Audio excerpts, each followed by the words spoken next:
T Narasipura ತಾಲೂಕಿನ ಬೆನಕನಹಳ್ಳಿ ಹಾಲು ಉತ್ಪಾದಕರ ಸಹಕಾರ ಸಂಘದ ಸರ್ವ ಸದಸ್ಯರ ವಾರ್ಷಿಕ ಮಹಾಸಭೆ ನಡೆಯಿತು. ಬೆನಕನಹಳ್ಳಿ ಹಾಲು ಉತ್ಪಾದಕ ಸಹಕಾರ ಸಂಘದ ಕಚೇರಿ ಆವರಣದಲ್ಲಿ ಮೈಮೂಲ್ ಅಧ್ಯಕ್ಷ ಆರ್ ಚಲುವರಾಜ್ ಅಧ್ಯಕ್ಷತೆಯಲ್ಲಿ ಸಭೆ ನಡೆಯಿತು. ಕಾರ್ಯನಿರ್ವಹಣಾಧಿಕಾರಿ ಜಿ ಮಾದಪ್ಪ 2024-25 ಸಾಲಿನ ಜಮಾ ಖರ್ಚು ಮತ್ತು ನಿವ್ವಳ ಲಾಭಾಂಶದ ವರದಿ ಮಂಡಿಸಿದರು. ಇದೇ ವೇಳೆ ಹೆಚ್ಚು ಹಾಲು ವಿತರಿಸಿದ ಉತ್ಪಾದಕರಿಗೆ ಬಹುಮಾನ ವಿತರಿಸಿ ಮತ್ತು ಎಸ್ಎಸ್ಎಲ್ಸಿ ಮತ್ತು ಪಿಯುಸಿಯಲ್ಲಿ ಹೆಚ್ಚು ಅಂಕ ಗಳಿಸಿದ ವಿದ್ಯಾರ್ಥಿಗಳನ್ನು ಮೈಮೂಲ್ ನಿರ್ದೇಶಕ ಓಂ ಪ್ರಕಾಶ್ ಮತ್ತು ಬೆನಕನಹಳ್ಳಿ ಹಾಲು ಉತ್ಪಾದಕರ ಸಹಕಾರ ಸಂಘದ ಅಧ್ಯಕ್ಷ ಬಿಎಂ ಬಸವಣ್ಣ ಹಾಗೂ ಸಂಘದ ನಿರ್ದೇಶಕರು ಅಭಿನಂದಿಸಿದರು.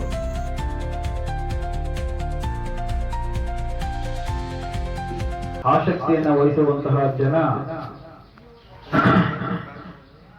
ಮತ್ತು ಕೃಷಿಯನ್ನೇ ಪ್ರಮುಖವಾಗಿ ಅವಲಂಬಿತರಾಗಿರ್ತಕ್ಕಂಥ ಜನ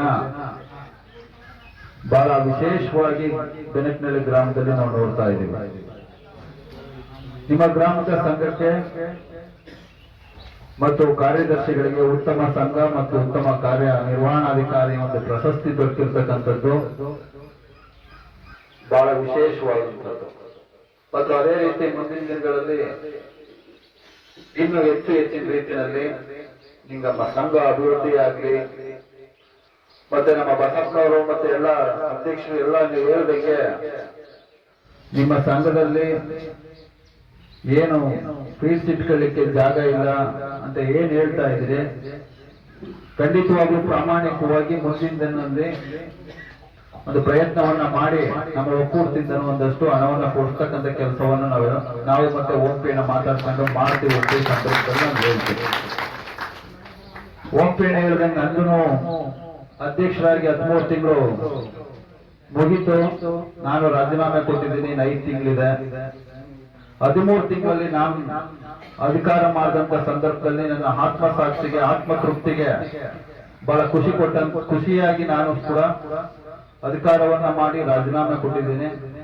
ಇನ್ನು ನಮ್ದು ಚುನಾವಣೆ ಇನ್ನು 6 ತಿಂಗಳಿದೆ. ಮಾರ್ಚ್ಗೆ ಚುನಾವಣೆ ಬರುತ್ತೆ. ಮತ್ತೆ ತಮ್ಮ ಆಯ್ಕೆಯನ್ನು ಬಯಸಿ ಮತ್ತೆ ನಮ್ಮ ಅಧ್ಯಕ್ಷಗಳ ಜೊತೆ ಬರ್ತೀವಿ. ಜೊತೆಗೆ ಅದು ರಾಜಕಾರಣ ಇದ್ದೇ ಇರುತ್ತೆ.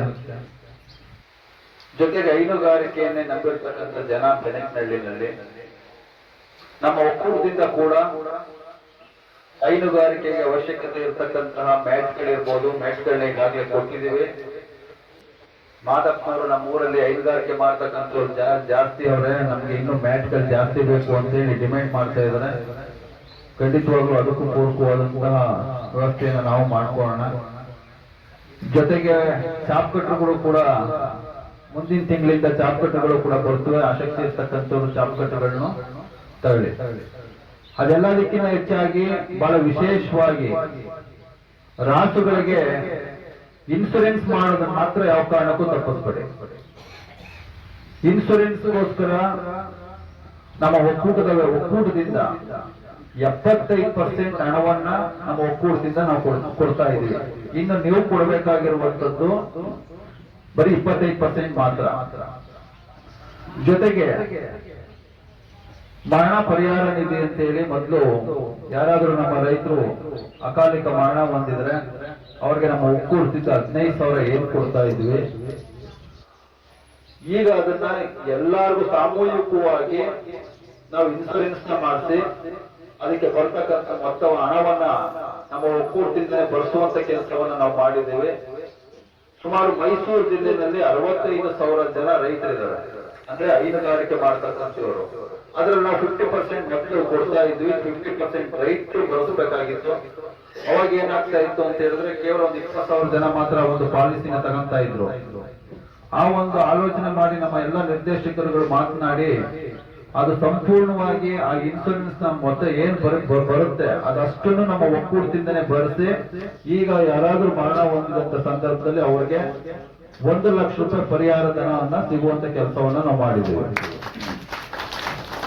ಈ ವ್ಯಾಪ್ತಿಗೆ 60 ವರ್ಷಕ್ಕಿಂತ ಮೇಲ್ಪಟ್ಟ ಜನ ಇದಕ್ಕೆ ಸೇರಲ್ಲ.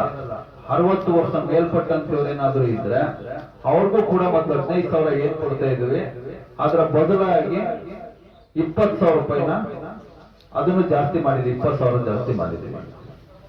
ಜೊತೆ ನಮ್ಮ ರೈತ ಮಕ್ಕಳು ಕೂಡ ಮೈಸೂರಿನಲ್ಲಿ ಹೆಚ್ಚಿನ ವಿದ್ಯಾಭ್ಯಾಸ ಮಾಡ್ಲಿಕ್ಕೆ ಬಂದಂತ ಮಕ್ಕಳಿಗೂ ಕೂಡ ಅನುಕೂಲ ಆಗಲಿ ಅಂತ ಹೇಳಿ ಈಗಾಗಲೇ ಹೊಸ ಒಂದು ಕಟ್ಟಡದಲ್ಲಿ ಈಗಾಗಲೇ ಒಂದು 250-260 ಮಕ್ಕಳಿಗೆ ವಸತಿ ನಿಲಯವನ್ನ ಕೂಡ ನಮ್ಮ ಒಕ್ಕೂಟದಿಂದ ನಾವು ಈಗಾಗಲೇ ಮಾಡಿದ್ದೀವಿ. ಅದೆಲ್ಲದಕ್ಕಿಂತ ಹೆಚ್ಚಾಗಿ ಸಂಘದ ಅಭಿವೃದ್ಧಿ, ಸಂಘದ ಒಂದು ಹಿತದೃಷ್ಟಿಯಿಂದ ತಾವೆಲ್ಲರೂ ರೈತರು ಕೂಡ ಗುಣಮಟ್ಟದ ಹಾಲನ್ನ ನಾವು ಯಾವ ರೀತಿ ಉತ್ಪಾದನೆ ಮಾಡ್ಲಿಕ್ಕೆ ಸಾಧ್ಯ ಆಗುತ್ತೋ, ಅದು ಯಾವ ರೀತಿ ಆಹಾರವನ್ನ ಹಾಕ್ಬೇಕು, ಯಾವ ರೀತಿ ಔಷಧಿಯನ್ನ ಕೊಡಬೇಕು, ಯಾವ ರೀತಿ ಅದನ್ನ ಮ್ಯಾನೇಜ್ ಮಾಡಬೇಕು ಅನ್ನುವಂಥದ್ದನ್ನ ಇಂತಿಷ್ಟೊಂದು ಜನ ಸೇರ್ತಾರೆ ಅಂತ ಹೇಳಿದ್ರೆ ಇವತ್ತು ಒಂದು ತಾಂತ್ರಿಕ ವಿಚಾರಗೋಷ್ಠಿ ಅನ್ನೋ ರೀತಿಯಲ್ಲಿ ಒಂದು 4 ಜನ ಒಂದಿಬ್ಬರು ಡಾಕ್ಟರ್ಗಳನ್ನ ಕರೆದು ಅದ್ರದ್ದು ಇನ್ನೊಂದಷ್ಟು ಮಾಹಿತಿ ಕೊಡಬಹುದಾಗಿತ್ತು.